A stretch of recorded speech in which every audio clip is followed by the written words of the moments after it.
All right, howdy, and welcome back to the channel. So in today's video, we're back with the Charleston Green D1, but this is going to be kind of a broad Land Rover vehicle. It's basically I'm going to show you the first thing you should do when you buy an old Range Rover Classic D1, D2, or any older. I mean, even a P38. Again, this is not for everybody, but as these old trucks, if it's been sitting or it's just been anything that wasn't high use, I'm just going to go over the first thing you should check and do if you do purchase one of these. So stay tuned.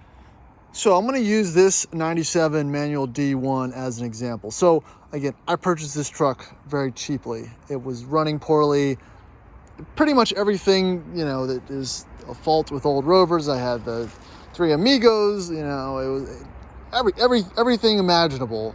Low tires from, a different century, the whole lot. I've been sitting, barely started, burning coolant, burning oil, everything. But, let's talk about what, you should really focus on, I guess, when you're doing a walk around of one of these. And when I mean that is, what's the first thing you should do if you're planning on either restoring it or keeping it for a long time? And I'll show you right here. So just by a quick once around, this is about as rust-free of a D1 as I've really ever seen, at least on the East Coast. And we're talking sub $5,000. We're talking crappy Rovers here, all right? We're not talking bring a trailer examples, but it still applies to them, honest to God. So again, this is fairly rust-free. I mean, I've got some surface patina around it.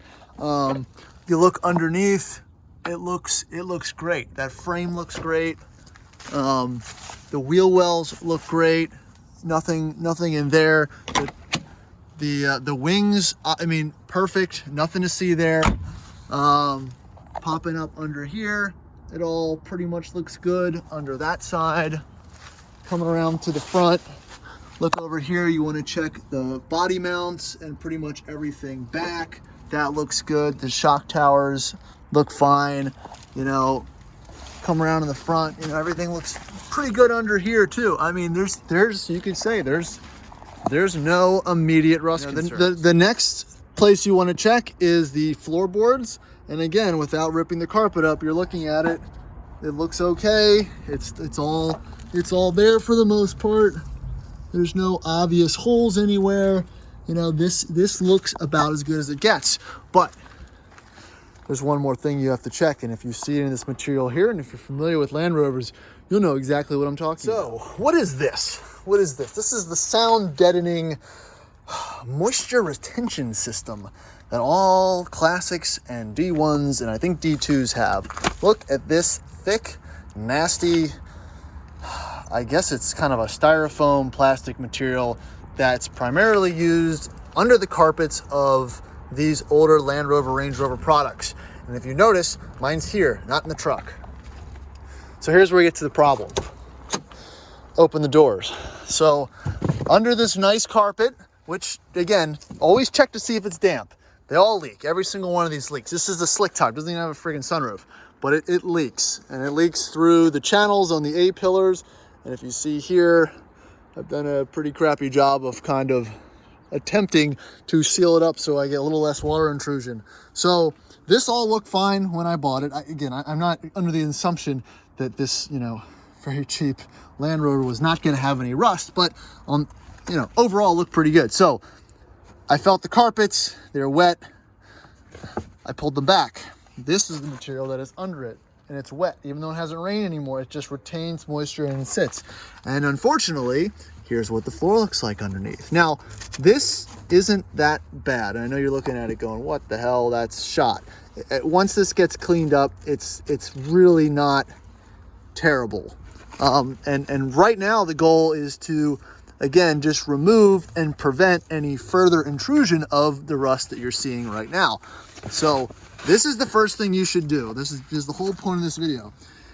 Pull the carpets up, pull the sound deadening material out, check it for moisture, and probably leave it out.